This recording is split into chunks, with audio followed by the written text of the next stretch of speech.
never know if it could change your life. Take a chance, you're neither wrong or right. You never know if you don't roll them dice. You better roll them dice. You never know if it could change your life. Hello, everyone, and welcome to another episode of Dungeon Master of None. I'm Dungeon Master Matt. I'm Dungeon Master Rob, and we have with you today two very special guests. Will you please introduce yourselves? You! Me? Okay. Yes! Hello. Are you kidding me? Nobody cares about me. I'm Emily Greymore, TTRPG Hobgoblin extraordinaire, I think is probably what I will dub myself as a title. It's a very good tagline. I like that. It's good. It's very good. I design TTRPGs, I play them, I sometimes run them, and illustrate as well. But yeah, I am all the way through the community and the space. Hell yeah. And I am her husband. He's just here because I said he had to be. Right, no. Hello, everyone. My name is Patrick Perini, and I am your resident insufferable multi-hyphenate. I am a writer, storyteller, game master, podcaster, voice actor, anything that needs doing, and probably 3 or 4 other things for Emily's projects, as well as the regular GM for Unbalanced Encounters, a quite good actual play. That's right. And that's the reason for the season. I mean, it's not the only reason for the season. We have a lot of things to talk to you about, but it is your primary claim to fame, possibly? Yes. We've done other things, but none of them have people paying attention to them like this. This is our most successful project, for sure. Yes. I'm calling the right to first topic as the only non-Portlander here in this group. Love it. And granted. So here's my theory. Here's my theory is that when you move to the Pacific Northwest, if you go Seattle or Portland, you end up in one or two places, TTRPG-wise. You either end up going full-on cyberpunk, it's raining, the corporations have taken over, or you go cozier. It's raining, but you're making a cup of tea, and then you're talking to like a little spirit creature that came out of your fireplace. Yep. Is this correct? I think so. For me, the second one. We're slamming hard into the second one, I think. That's really where we live. But that seems right. It is still dark and rainy and dystopian here.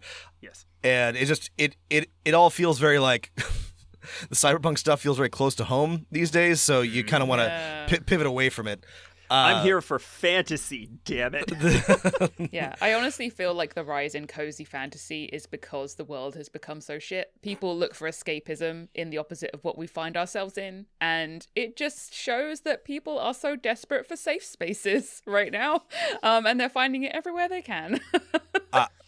I personally, I'm deranged. I like to lean in to the misery. Like I like to get even more dystopian. I like to immerse myself in the evil of it all. But I don't blame anybody for trying to be more cozy. And I agree. I think a lot of people are looking for like an actual escape, and fantasy is good for that. But also TTRPGs are good for that. There's a lot more that are I would say oriented toward that, but are still, fun to play and still interesting and unique. It has become kind of a, oh God, forgive the pun, a cottage industry to make these sorts of things. But I think a lot of them are pretty good. Yeah. I mean, it is kind of crazy. I was thinking about this the other day that TTRPG games and supplements that kind of slap a cozy aesthetic or cozy in the tagline are really doing numbers sales wise. Yeah. And I like read through one of them, and it had like a lot of cozy artwork, but it like not a lot of advice on how you inculcate a cozy atmosphere among your players as either a player or a dungeon master. I was like, I don't know if I really know how to do that. So that was my random. Yeah, actually, that's a good thought. It's a good thought. This brings me to. This allows me to pivot to talking about Unbalanced Encounters. So I have many specific questions about process and inspirations and things. But why don't you just tell our listeners about the show and your pitch, and then I'll ask you some more specific things. Sure. Emily, you want me to take this Yeah, one? you are much That better feels at the reasonable. elevator pitch than me. So, For sure. Unbalanced Encounters is we like to say that it's a very twangy actual play.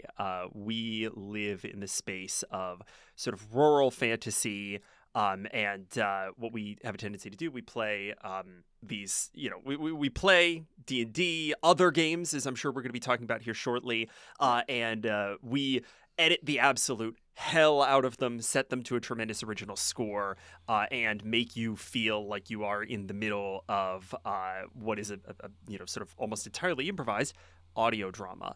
And they lean into that twangy space, that sort of rustic, rural kind of energy. The stories do pretty consistently. And the first show, Rally, has heavy Princess Mononoke influences and vibes. So if you are, I'm gonna date the episode. If you're seeing the 4K reboot that's out in theaters right now, That's fine. This is an actual play for you. Very much the inciting action of the show, which first season it's about 80-something episodes long, so it's a pretty chunky campaign. Lot to sink your teeth into. Starts, sort of very humbly on the edge of the industrializing world as it meets the ancient forest, and we see what happens when the ancient forest starts to push back. Mm-hmm. And that is sort of the inciting action for Rally. That's, like I said, it's about 80 episodes. That show is done. That story is over. And we're pretty proud of it. Yeah. I have a quick question that's really it's just an aside. It's a curiosity because it's not related to what we do, but the original score, where are you a composer? Do you have a composer on hand? I love the original score, but where does it come from? Both. We supplement with a little bit of Epidemic Sound, which is the same library that is used for a lot of actual plays, including Dimension 20. However, the original pieces come largely from our house composer, Sayer Roberts. Shout out to Sayer Roberts. Incredibly talented man. One of the most talented people I've ever met in my life. Casually taught himself how to be a composer over COVID. His day job is being a critically acclaimed triple threat stage performer in Canada.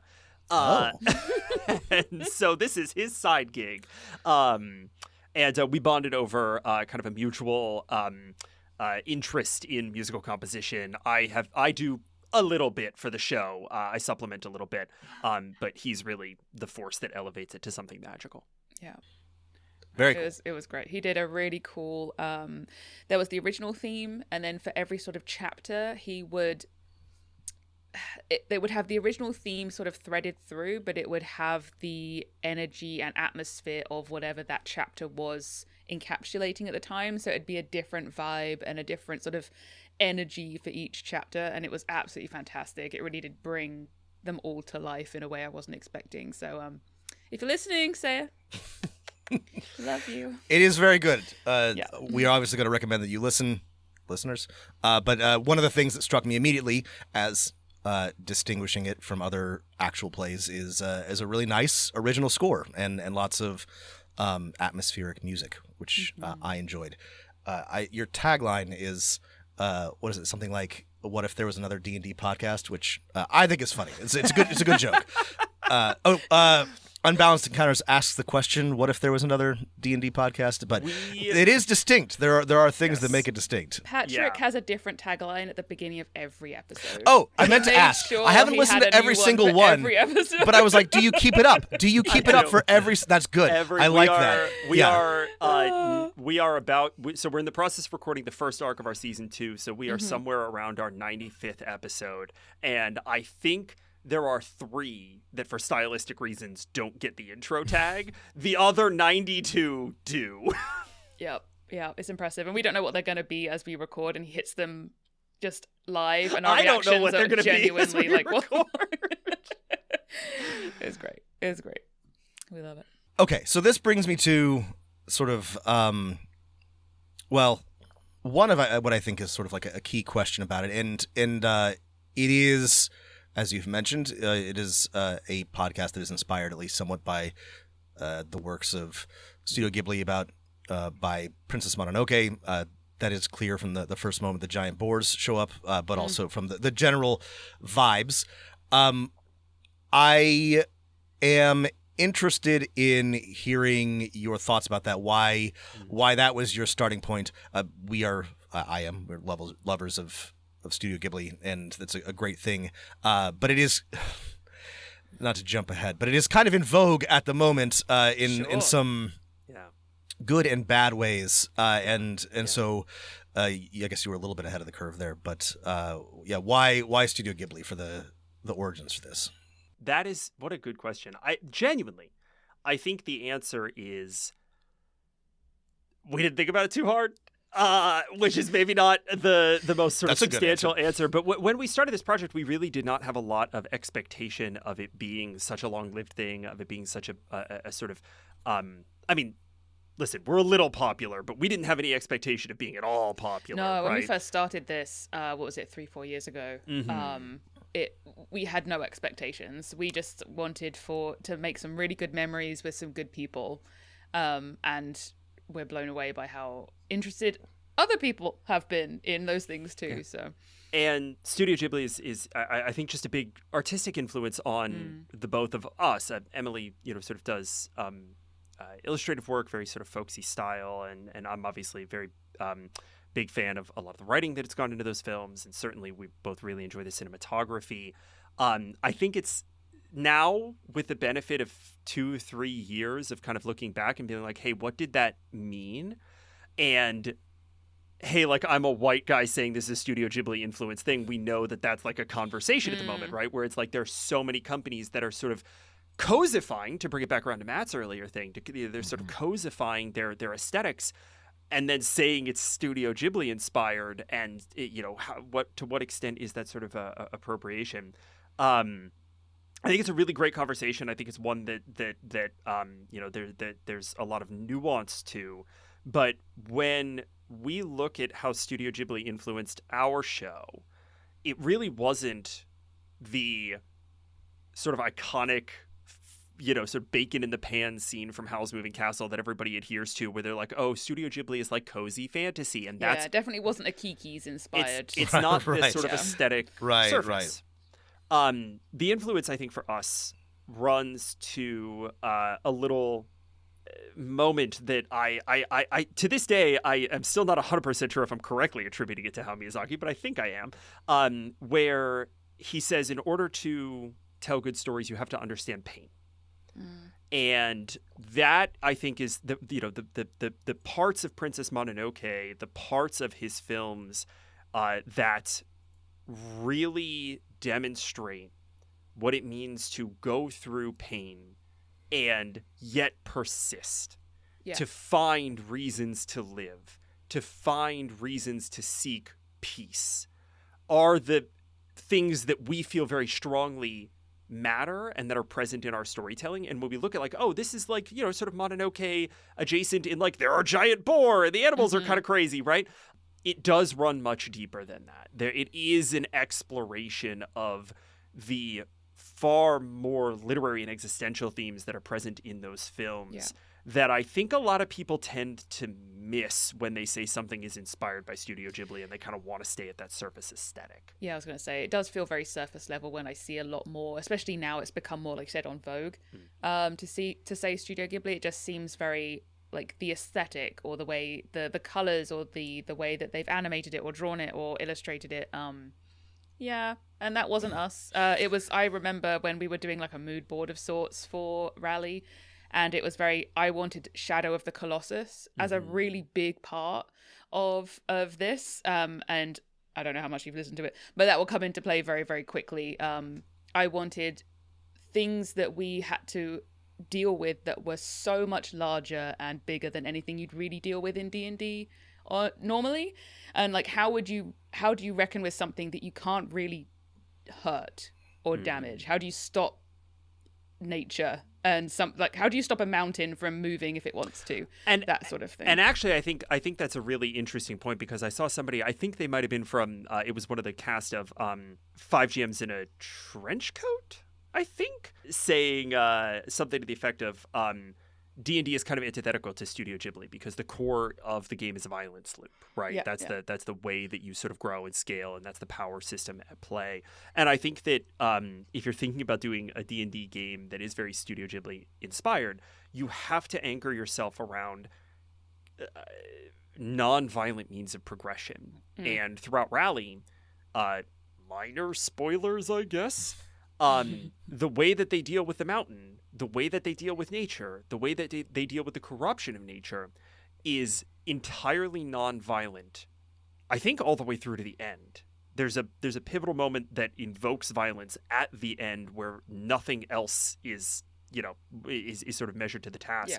But their level ups are not kill and kobold based, right? It's about how do you find a way to coexist in a harmonious way. And that is a subtlety that I think is not always easy to do in D&D. It doesn't tee you up for it nicely. Yeah. What's the Valley of the Wind? Oh, Nausicaa and the Nausicaa, Valley. yeah, of the- it's very that. Like, injuring them is not the answer, right? Yeah. There's other ways around it. Yeah, I picked up. I mean, that's one of my favorite Ghibli films, and that was one of the influences I was guessing at. Yeah, very much that, for sure. As someone who has also run a bit of a cozy themed campaign, I guess my thought is maybe sometimes you have to add some contrast to the coziness, right?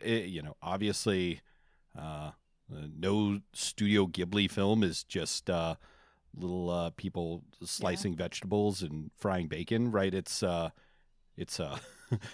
moments of it, as you mentioned, extreme pain or some kind of violence or action. And so, you need the contrast somewhere in your campaign to make the coziness feel cozy in your imagination. Yeah. Yeah. I like that you mentioned Shadow of the Colossus, and I my guess was that the Ghibli influences were more thematic, right, than just purely aesthetic, like we've talked about, and they are deeply. It is a deeply sad body of work. It is a tragic one, right, and in like a very I don't know. There's like optimism to it, but it's a very like bittersweet. Like all of them are. Like Miyazaki is clearly like going through something in a good in a good way, in a way that benefits all of us. The suffering of the artist, for sure. But Shadow of the Colossus is similar, right? You're in like a shattered, fallen world. Kind of like trying to make sense of something bigger than yourself, and it's these tragic. Gigantic creatures just wandering around, and I like that. I like that sort of. Obviously, I think it's very powerful, and I'm gonna enmesh you. Matt maybe knows where I was going with this in some possible controversy, but we have talked before on this podcast about. Obojima and some other related works. And this was I don't know if you're familiar, and listeners, if you need a reminder, this is a 5e campaign setting that raised $2.5 million on Kickstarter. $2.5 million? $2,600,000. I think that puts it in the top 5. Oh my more than $2.5 million. Correction, 2.6. Oh my god! And there's no error this time, sir. From right here in Portland, Oregon, by the way. Yeah. Top 10 TTRPG Kickstarters of all time. Yeah. Hey, listen, the AI Ghibli filter's getting a lot of attention too, ain't it? I know. I was waiting to bring up We'll get there. one of the most Yeah. one of the most awful, unpleasant, unsettling, nightmarish things I have ever had the misfortune of encountering. Anyway, the thing about Obojima. I'm not going to be too big of a hater because clearly there was an appetite for it. But this, like we were just discussing, felt a lot more like an aesthetic gloss. It felt like more like a coat of paint. And it was, in this case, a couple of white guys, claiming the mantle. And that's That's what irked me the most. I was like, that is a conversation, but it is, if you're going to be the one, it is kind of, it raises some questions. But I think that thematically it's a perfectly good it's a terrific starting point for a campaign, especially if you are trying to ask questions, explore things about nature, our relationship to it, do a rural campaign, as you said. One of your players has a very excellent Southern accent, or is that Craig? I think. It's either Craig or Sam. They're the ones that had the Southern accent through. So if Yeah, it's a masculine Sam voice, or it's Craig. Okay, I wasn't able to. It was a masculine voice. I wasn't able to It's Craig. to match it. I had everybody else pegged, but anyway. Yeah.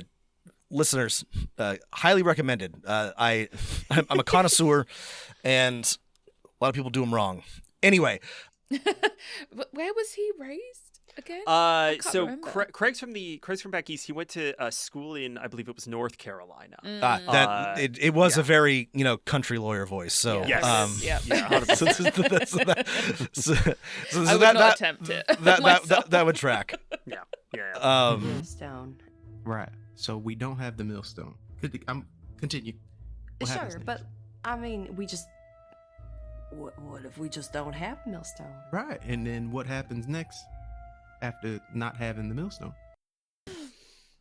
So about the pod itself, we have had a few actual plays on here, and this is particularly interesting to me and I think relevant to our listeners. But one thing that we have come to believe is that picking your group is important. Picking your group is really important. So I'm wondering how you picked your group. Is how did you come to find each other? How did you decide to do this? How did you know you would get along? How do you handle problems within the group? Yeah. Buckle up, buckaroos. That's what I'm going to say to everyone listening. This is Emily's soapbox. Oh, this is exciting. We table vibe, table dynamic, table just connection is so important, because you could want to tell the best story that there is, but if the table doesn't vibe, then you're not going to be able to tell it. So when we put it out there, like, hey, we want to do this campaign, we're going to record it, who wants in? And we had 100 applications On our first round, it was 100. Yeah, applications. we put it out on socials, and 100 people Before the applied. show launched. This was all Yeah, spec. this was way at the very beginning, when I had some influence on TikTok. Not anymore. And everyone said, why they wanted to be a part of it. And then we also did audio auditions. So we gave them a prompt, and they improved. Was it a minute? It had to be up to 2 minutes of this scene, and then we would listen to it. It was also a little bit of a technical test, but it was also just like, what do you use? How do you use this prompt? Are you going to do the obvious? Are you going to think outside the box? And that told us so much. Mm-hmm. It was so helpful to see, like, okay, this person's funny. This person's great. Okay, no, this person is maybe not our vibe. This person's taking it maybe too seriously. This person's a bit too high fantasy for what we want. And we were looking for this well, I was looking, maybe, I don't know if Patrick was at the same time, but I was looking for this in a scale of Game of Thrones to Monty Python. I was looking for, like, Princess Bride. That's the vibe. I wanted to be able to tell some really heartfelt, meaningful story, but also have some silly goofiness in it. And I think that, I hope we've really encapsulated throughout. I think we have. And you can really tell the people who are kind of hitting, like, I can show a range of emotion here. I can kind of really portray what I'm trying to do. I can be silly. And with all of that, we had, like, okay, great. Whittled it down to 30 people? 30, yeah. And then, okay, we can't all have goofballs. We can't have a table of chaos gremlins. That's ridiculous. We can't have a whole party of party mums. We can't have that either. So it was really that balance of, like, okay, this person would really vibe with this person. That person's energy would really complement that person. This person would bring this person up, and this person would steady that person out. And it was just this puzzle of, like, the four corners of the compass all kind of coming together in this table. And I was so proud. Like, Sam particularly, she had no experience whatsoever with TTRPGs. Yeah, it was basically her first game. And I fought for her so hard because I just felt the you didn't have to fight right. that hard. I You was said, like, Sam's "Give on the me show," Sam. and I said, yeah, right, correct. And I was like, Sam or I walk away from this project. She said this unprompted, by the way. I didn't threaten to not have Sam on the show. But yes, and I think we had to make some tough decisions for sure. You always do. Yeah, but it worked. And we did the same thing this time for the new season because we knew this kind of like our sort of what the heck was it, like a diagram of like where we put people on like sort of like a scale of I can't remember the scale. What did I call it? I think it was chaos to strategy versus proactive to reactive. Yes. We And asked it was people like to sort of this self-identify their XY. play styles, and what we try to do is we try to hit. You did an tables. alignment chart. You did a political Yes, compass for we all did a your. political compass for our players, and we good. try to hit, Yeah. sort of one person from each quadrant for each table for the most part. Stories that are intended to be a little bit more kind of in the never stop blowing up school, where it's just crazy nonstop. Yes, and is a little bit more reactive, chaotic. But yes, we did an alignment chart and it worked. Yes, Go yes. figure. The important thing is that people self-identified. That's the important thing. But honestly, sometimes people will self-identify one way and you'll be like, no, son, that's not where you sit. I could tell already that's not what you are at your heart. You're just pretending. And just, that balance of people is, it's kind of like matchmaking, but in a really lovely way. And I really enjoy it. I also think that simply the volume of process that we went through helped to suss out people who were as intentional as we were. There's a lot in the actual play space of casual transactional playtime. Some of the time, most of the time, probably that's fine, right? It's not kind of anything in either direction. Some of the time, as we've seen scandal after scandal, it can become a problem, right? We decided we didn't want to have any part of that. If we were going to do this, we were going to do this with people that we loved and trusted as well. In being diligent and, kind of taking our time and making sure we were picking the right people, it helped to filter people who also aligned with that as a value. And it, again, worked when we did it the second time for our season 2, where we had 400 people apply. It was Wow. we then hired. Well, I say hired. We onboarded some lovely volunteers, some producers and back of house people to really help us with the second season because it was much bigger than we could really cope with alone. Yeah. And it paid off. I don't know how we would have done it without them. So thank you if you're listening. Well, to come back to something you mentioned earlier that I'm super curious about because it sounds fun. How do you go about? What's your methodology for creating a mood board at the beginning of a session with your players? Do you use some Matt loves software? boards. Wait, I do love boards, but like, how do you put that together?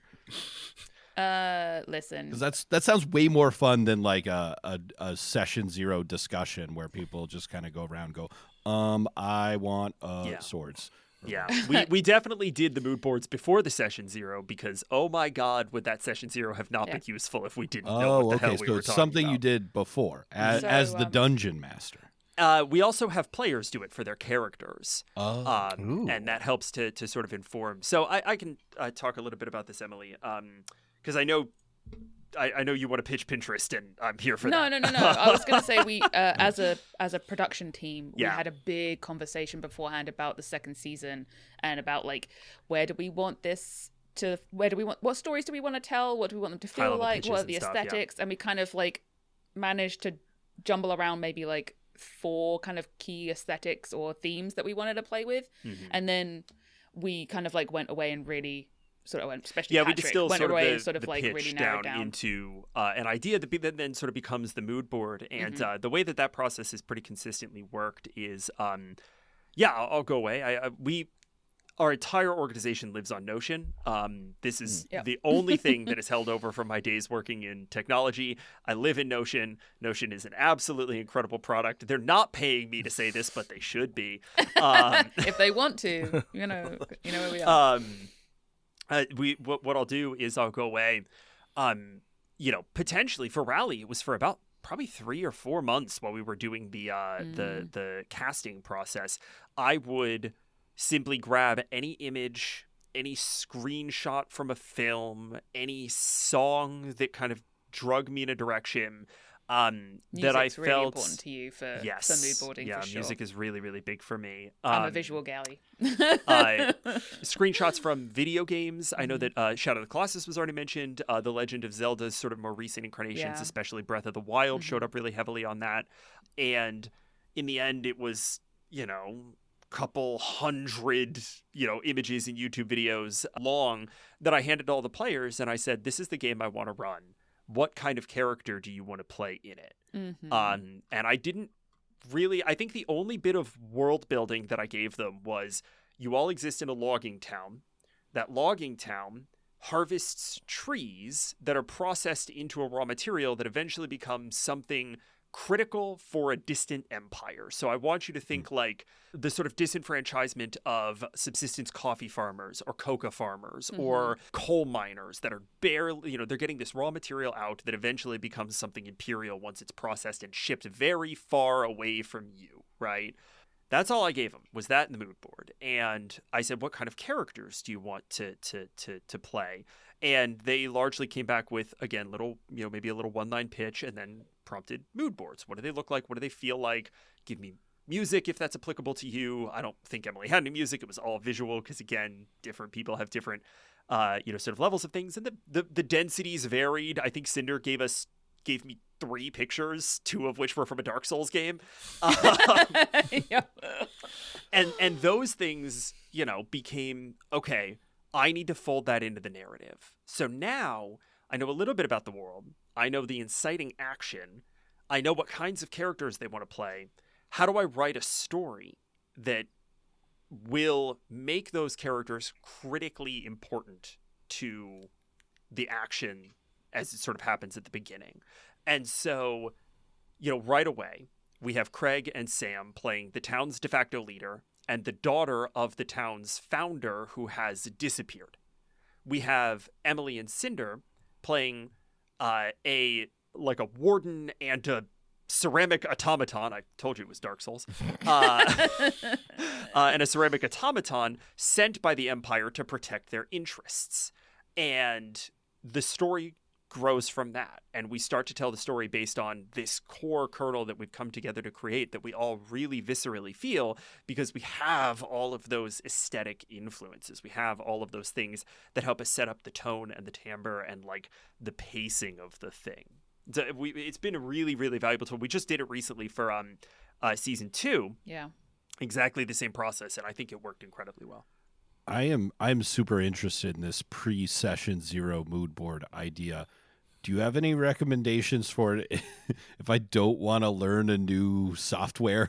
Like how you would do it? Like so you put multiple types of media in there, but then like how do you disseminate it amongst your players? And any guide for putting it together? I mean, genuinely, whatever is comfortable for you. I'm not. I have come to use Notion a little. I really don't use it that much because I have to engage with it because Patrick insists. But I'm a tyrant. What can I say? I mean, literally, if you want to do a PowerPoint and then do that for your players and just say, hey, here are the themes. Or this Google is Doc. the energy. These are the pictures. Here's some music. Or if you want to do, Google Doc and just like they can look at it and share it and maybe put things in that they're interested in and they can kind of add to it. Whatever works. Matt, maybe your wife could tell you how to use Pinterest. Yeah, I know. Yeah, I have a Pinterest account. How dare you? No. That's great. No, sorry. Those are all great ideas. Thank you for bringing it down to my this level. This is such a cool idea. A good idea. Because I'm a words person. I read words that are written down, and I write words that are written down. And so when I need to communicate something to somebody, I tend to put it in words. Yeah. I have found personally and professionally, most people don't read words, Rob. That a lot of people don't read words, and especially when I'm trying. Especially when I'm trying to get players on board for a new campaign or anything.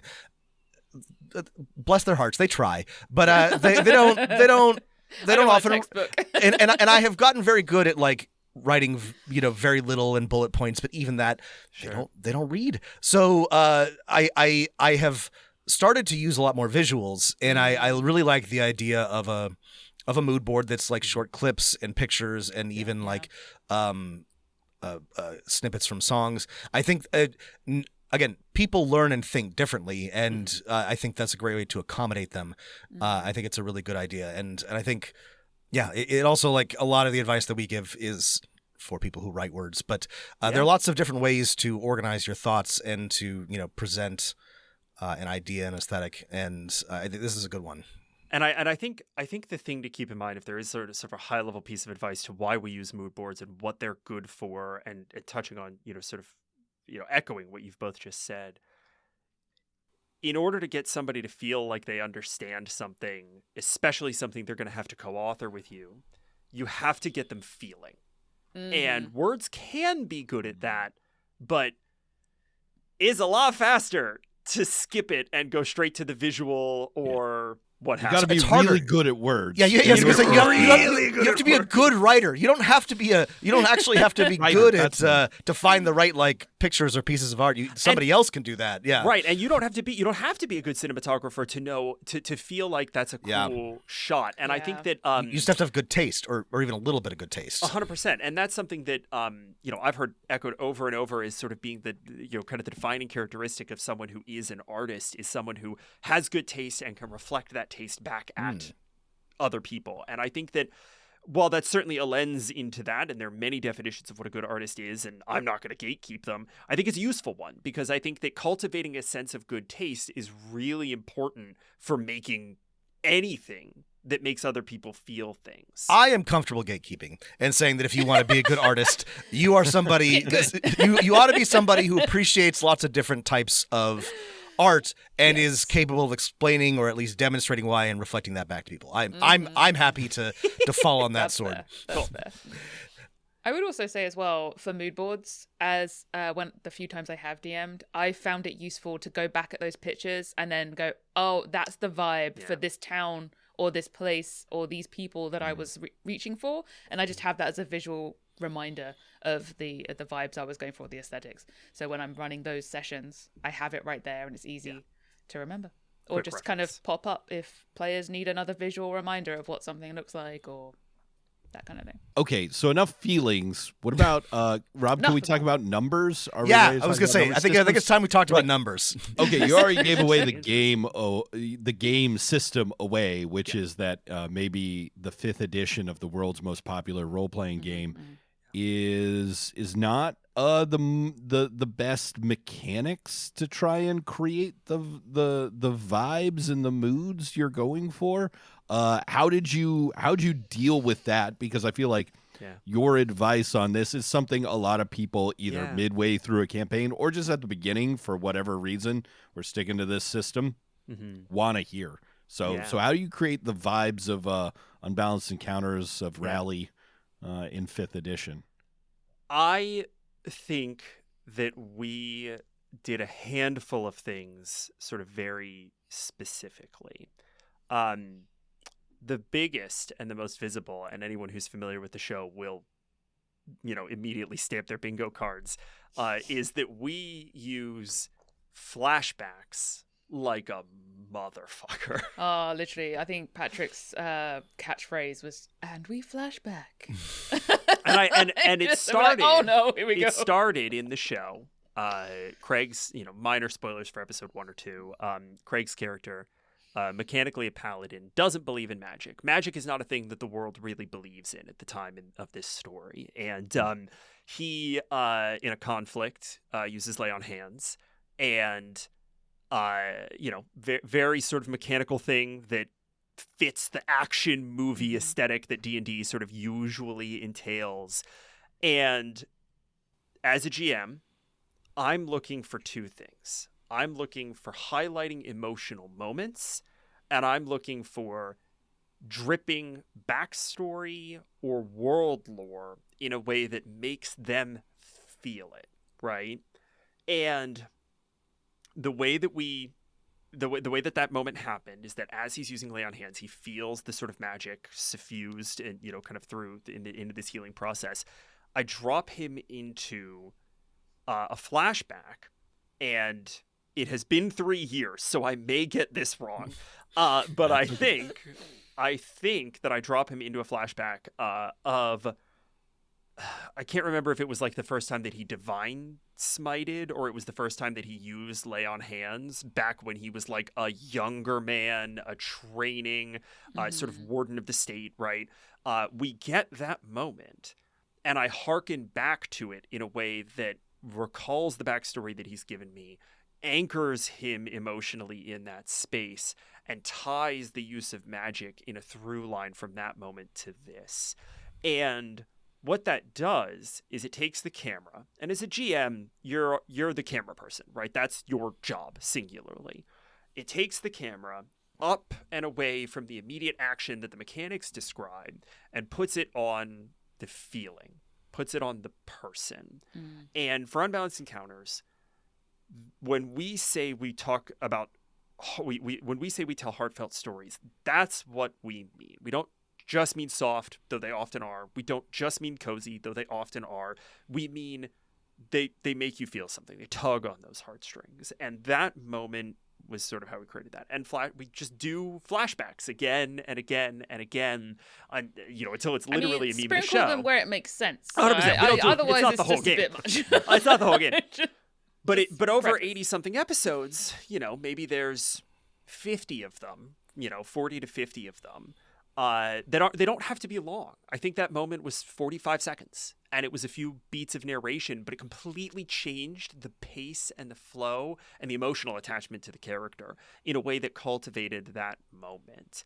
That may not be what's right for your table, but I do think there's value in, as a GM, especially as a GM playing what is effectively a stretched out combat sim like 5e, know what emotional landscape you're trying to cultivate and be on the hunt for those moments where you can refocus the camera in or out, up or down to change the way that the scene feels. Because that shit's free. Nobody's got to roll for that. Yeah. You just get that for free. And your players are going to hook into it and they're going to feel invested in it. And that's probably the biggest thing that we do. I would also say as well, just for anyone who, if it wasn't clear, we, the players, got to decide what that flashback was like. We were the ones who narrated it. Yeah. So Patrick would ask the inciting question, like, what was the first time you did this? What did that feel like? Or what was happening? Or whatever it and was. If I do narrate it, it's from backstory. It's from something that they've written and given to me. Yeah. Okay, that's a good. I'm glad you add that answer because until you did, I was just imagining preparing 40 or 50. Oh no, yeah. Flashbacks for my campaign. No. All you have to come up with, Patrick, is the question. Yes. You let your players answer it. Okay, no, that's super dope. I just asked Emily one of these, and this is going to be minor spoilers for our new campaign. Oh yeah, he dropped this on me the other day, and I think it's fun because it's a surprise for me when it happens, and it's also a surprise for Patrick when I give him the answer that he wasn't expecting. I love it. Emily is playing a bit of a brat in this new show, and she's got a pretty fucked relationship with her awful parents. Again, I don't know how I managed it. Did it again? Like you did it, not me. One day I will have parents that loved me. Right? Just one day. And the prompting question for that flashback was, when was the first time that you remember feeling fully invisible?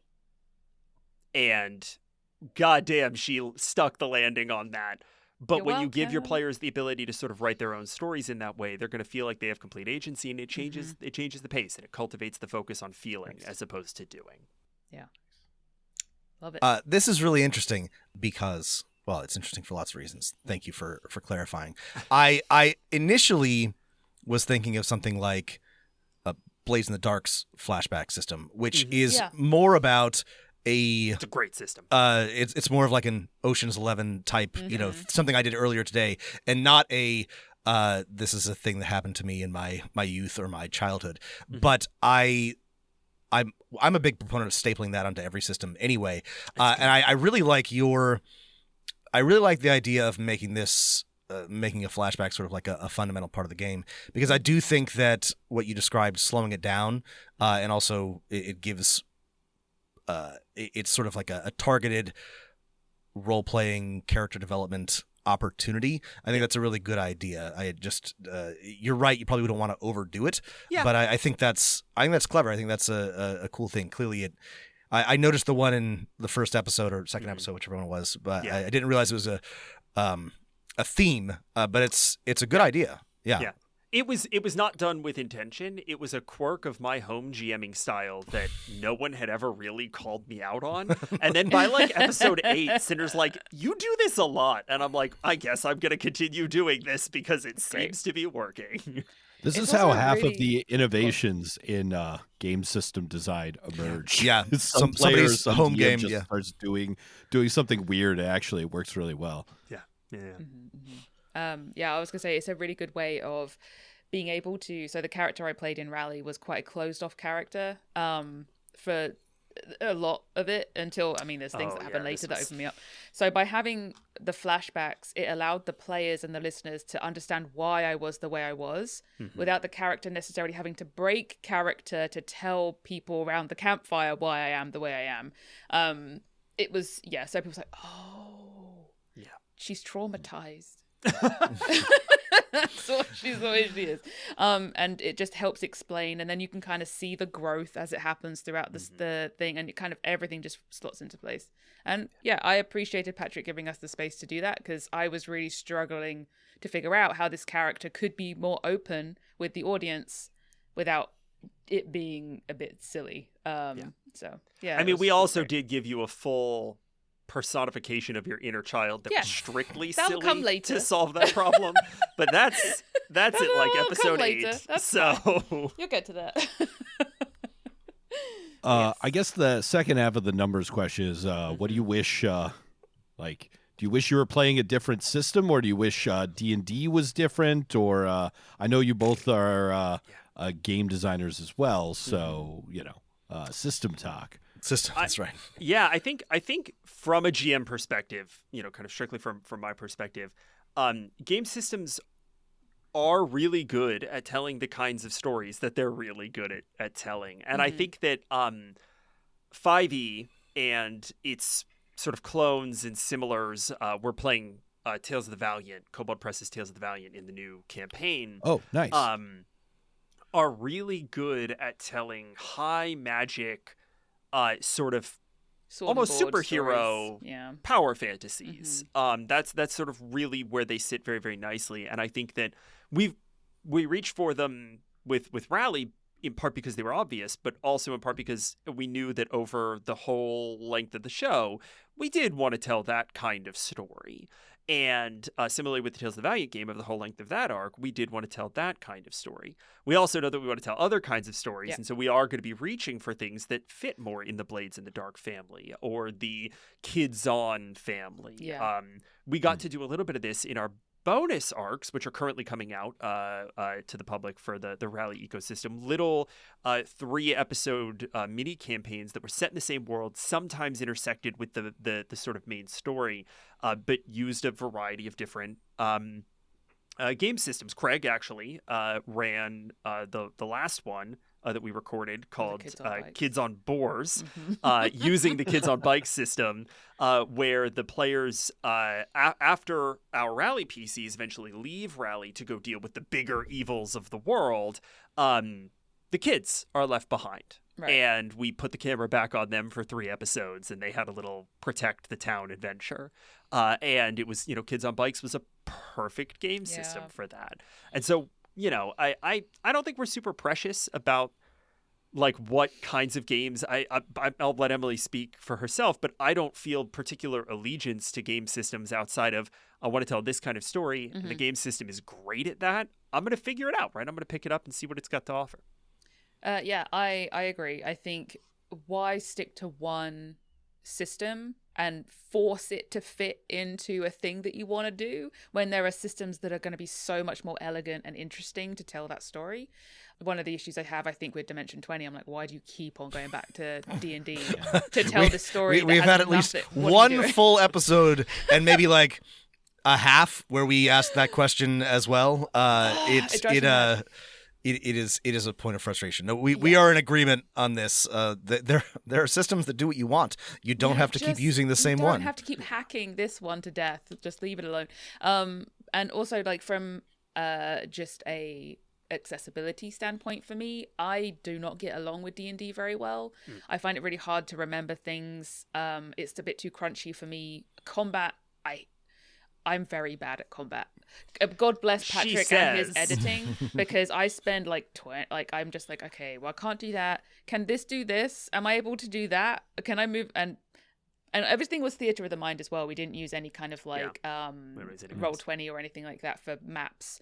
And it's just, I prefer not. Like, I excel outside of combat. And you I think also do combat really well. I just have to edit it down really hard. It's because you let me fuck around. Because I'm just like, okay, I'm gonna do all these things that technically I'm not really allowed to do in D&D, but because it's the rule of cool, you're letting me do it because I'm just like, well, I want to like abseil down this thing and do this crazy thing and swing from the chandelier all in one turn. How are you going to say no to somebody who directly uses the word abseil? I was just about to say, what a word drop right there. Matt is the same way, and every time that I have DM'd for him, he puts me through my paces by describing the absolute most bonkers things. I'm like, yeah, I guess you can do that, man. I guess, man. I know this. I have no action economy, but I want to do 5 things. So this is what's going to happen. Let your turns go on. Yeah. Perks, I guess. Yeah. So no other GM would allow me to do any of this, and I know I would really struggle in a more strict GM environment when it came to combat action economy.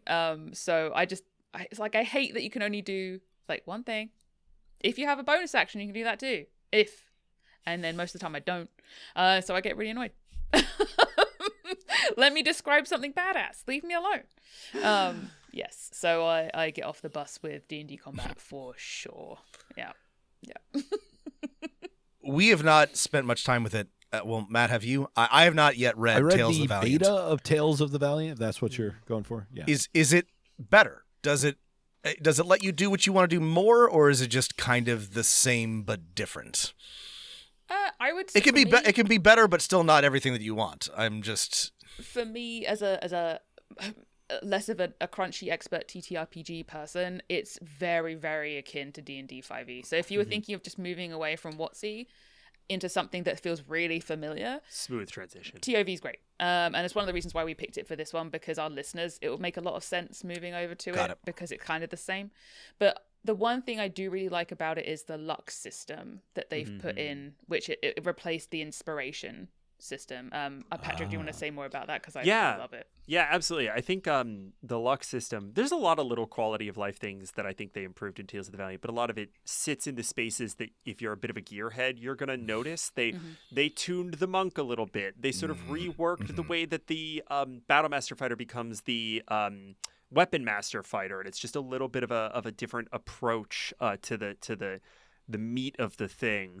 But the core chassis, very, very similar, excepting, as Emily said, the luck mechanic. And at a high level, the luck mechanic allows you to buy successes, which I think is a tremendous amount of fun. Yeah. You can have up to 5 points of luck, and you spend those 1-to-1 to increase a d20 roll by 1. Yeah. So if I needed an 18 and I rolled a 17, but I have a luck point, I can just bump it 1, which is fantastic. The best part about the system is that you sometimes know the DC and you sometimes don't. True to D&D, right? Your GM is going to kind of play some of them above, sort of outside the screen and some of them in. We have, in our 9 or so episodes we've already recorded of Tales of the Valiant, had a number of instances where we have said, okay, you're making a death saving throw. You have 3 luck points, and this other player who's still up and has a feat that lets him do this can spend 1 on your behalf. That's a total of 4. You need a 6 or higher on the die. What is it? And that tension building, that all let us all pray at the altar of the box of doom, works really, really, really well. Yeah. There's also another subsystem where the management of luck is a little bit of a player thing to pay attention to. If you get a 6th luck point, it rolls back to 0, so you are encouraged to be constantly spending them. Oh, no interesting. hoarding. Yeah. But it is for those moments alone really, really valuable. Yeah, I've loved it. I think it's great because like the amount of times I'd maybe get an inspiration and then use it, and then it was gone for like 20 episodes, and then maybe I'd get one and then I'd hold on to it desperately, and then I'd get another one, and then I wouldn't be able to do anything with it, and it's very frustrating. That actually reminds me of a very important thing to mention about the luck system. You do get them when your GM says, hey, you did something cool, take a luck point. But you also, very importantly, get them anytime you fail a roll. Yes. And that is the loop It's so that I good. think is much tighter. This is And so good. I fail a lot, so This is something. This is something I'm always banging on about is encouraging, is that I like systems that encourage you to make rolls and to try things. And a big problem, in my opinion, with 5e is that it discourages you from trying. Like it actually doesn't want you to make attempts. And a lot of my favorite systems and a lot of the design tweaks that I do are about try and fail. Just everything to like, move the action forward. I really like that. That I knew a little bit about Tales of the Valiant, but that even that like little tweak is just that sounds huge. That's so cool. It is. It really changes the flow. Yeah, I was just going to say the advantage over something like the 2d20 momentum system from, some of the other games we talked about on the show is that, unlike that system, I think everyone now has the full rules for the Tales of the Valiant luck system. Yes. Like that's I pretty think much they're freely it. available. You'd say it's essentially like 3 bullet points of rules. Everyone at the table can remember how that works. It's really not that nice. complicated. yeah, it's easy. It's nice. And I do think that they also have several like feats that you can take at the ability score improvement levels that interface with the luck system. As I mentioned, we have the character Cinder's playing has the comrade feat, which allows him to spend luck on other people's behalf when they spend luck on themselves. And so there is a metagame that sort of evolves out of it that is really surprisingly very good for storytelling. Yeah. So I would say just on that bullet point alone, Tales of the Valiant sort of nudges out 5e. For me, kind of at this point. But as Emily mentioned, they're under the hood, they're very similar. Yeah, the combat's still basically the same. Yeah. And so I'm still in that little bit of a stuck camp when it comes to combat, but it's fine. I'm only doing it for 12 episodes this time instead of 90. So it's not as bad. I mean, this is looking to the future, but are you like? Would you consider a different non-5e system for a? 100%. Do you have something in mind? Yeah, so we're floating a couple of things. We have talked about Outgunned. We have talked about a Kids On hack, maybe an extant one, maybe something that we sort of designed for a show that we have in mind. We've talked about Good Society. Yeah. We're probably gonna pick that up. It's been on our list to review somewhere on It there. looks really good. It looks cool. It looks really, really fun. And I think Perils and Princesses, I think we were talking about. I want to as run a well. Perils and Princesses game because I think Ryan's it's fucking fantastic, great. so. But I don't know if we don't have it slated for the show yet. We'll figure out a way of using it because I really want to use it. I think it's a great for system. sure. And we're generally a pretty big fan of Powered by the Apocalypse games. We've played a little bit of love 'em. Magpies Rapscallion. Both Craig and I are really big fans of Monster of the Week. I really like Apocalypse World. It's a little crunchier than most other PBTA games. It's sort of the original, but I think it's really fun for Mad Max vibes. So there's some things we want to there's some things we want to grab. Yeah. There's so many to choose from. I think now Big we're slate. going down this avenue of an anthology of kind of slightly shorter thing instead of like a 2-year-long campaign because it was unsustainable really doing it that way. This is easier from a recording, production, and sort of like just every standpoint.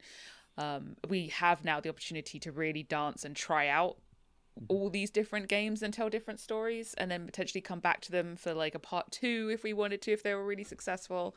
So I can't wait to get my teeth into a million different TTRPGs. It's gonna be great. Well, this brings me to one of my final questions, and I hope I'm not like springing it on you, but Emily specifically, but but both of you sort of are you're doing a Kickstarter. You're working on a game system of your own, the Cunning folk. What's going on with that? What's that about? So the Cunning folk really was a reaction to Vesson. If you've heard of Vesson, we love Vesson. Yeah. Matt is a huge fan. I was obsessed when it came out, and I saw all the artwork and the vibes, and I was like, oh my god, I'm a monster lover, and this was just like anything to do with like really like folklore, monsters, urban legends. Give me that shit. I love it. But once I dug deep, I was like, oh, this is yet another game where you are finding the monsters, dispatching them, figuring them out, whatever it is. You're the investigators dealing with the monsters. I want to be the monsters. That's like just one game. Monsters. Let me be the monsters. Okay. Let me be the monsters. And that's what this game is. The Cunning Folk is you getting to be those folkloric creatures, getting revenge on mankind for however they transgressed. And it could be as, you know, the Cunning Folk, which is another word for like the Fae, and you know, they can hate you for really petty reasons. You could have just stepped on a flower of theirs and then they curse your entire bloodline, you know, or that you could have done something terrible to their most sacred place. I mean, it could be whatever you wanted. But the aim of the game is you as a group with a GM who kind of facilitates this, pick someone you hate. You will go around the table and say why you hate this person, what they did to you, why you're Let's upset fuck with up them. that guy. That guy, Let's look at literally. that guy. Elon, this. For example. For example, they could be called Elon. So Perfectly normal name. perfectly normal name. Everyone's called that, right? Yeah. And then you basically take these creatures. There are 5 different archetypes you can choose from, which are inspired by folklore all around the world, and you can skin them in any way you want.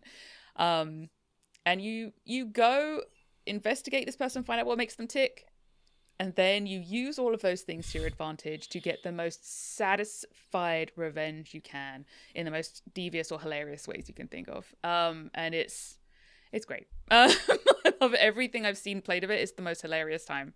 So if you're after a dark comedy where you get some sweet, sweet revenge and you get to be a little guy who turns into a big fucking guy, then this is the game for you. So It's like it's not exactly inverted. It's like an upside down heist. It's like you're doing a heist, but the goal is to, you know, do all the elements and then fuck up someone's day. I love that. That's such a great idea. I would love to do like a Gremlins 2, like literally, Yes. place. Just all inspired by stuff like that. Yes, like, yeah. That's so great. So and we came up with the mechanics. Patrick really helped me with that. His game design brain is I knew the aesthetics and I knew how to have fun with it, but Patrick helped me balance it and make it actually playable. So thank you, Patrick. Yeah. But yeah, and it was designed for this. It uses just D6, a pool of D6s. You get more as you grow, so you have like a nice fistful when you get to higher levels, and it's 4, 5, and 6 for a success, and the GM tells you how many of those successes you need, and that's it. Job's done. But the interesting thing about it is you level up and down throughout play. Oh, yeah. Oh, that's cool. It's a really flexible system, and there's pros and cons to both ends of the scale of size and power, so you're having a great time regardless of what level you're at. So yeah, it's great. Go to the Kickstarter to find out more.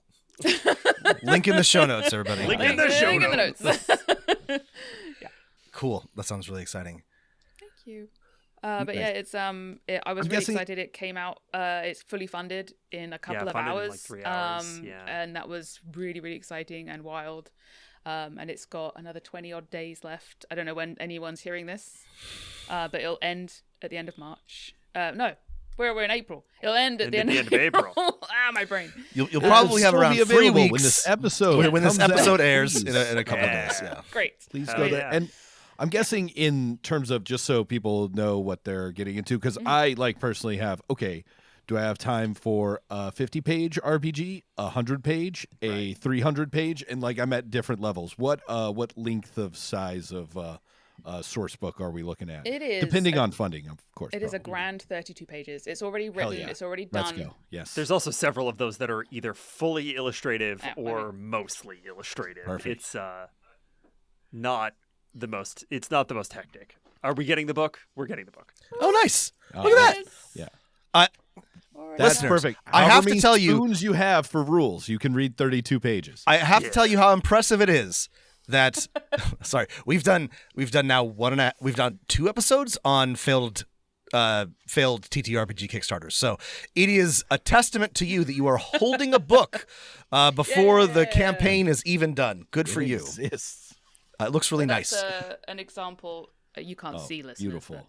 but An example of the leveling Right. up and When down. when Emily says 32 pages, she just held up 2 pages, one of which was a full page illustration, the other of which was half a page of illustration and probably 15 words. It's basically a picture book. It's a fine. picture book. You'll be, be fine. fine. The rules are, I think, 8 lines. Great. Easy. Done. Anyway, I'll give you a copy, Rob, when I see you. Great. I already know some people who I'm going to run this for. I can yeah. No, I really want it, so yes. But I can drop you a yeah. digital copy as well, Matt, if Yeah. you'd like one. Thank you. 100%. Okay. Yeah. Matt, any final questions for our lovely guests? No, thank you for telling me about mood boards and about the Mm-hmm. Cunning folk, and about making things cozy and cool, no matter what the system. It was a pleasure having you all on the show. Thanks for coming. Yeah, Thank you for having so me. much for having us. This Yeah. was an absolute blast. Listeners, these are Patrick and Emily from Unbalanced Encounters. All the links are in the show notes. Check them out. They, unlike us, are very active on social media, so you can follow them on all those places and find out more about what's happening. If you have questions or thoughts, you know where to send them. Thanks for listening, everybody, and keep rolling them dice. Bye. Good.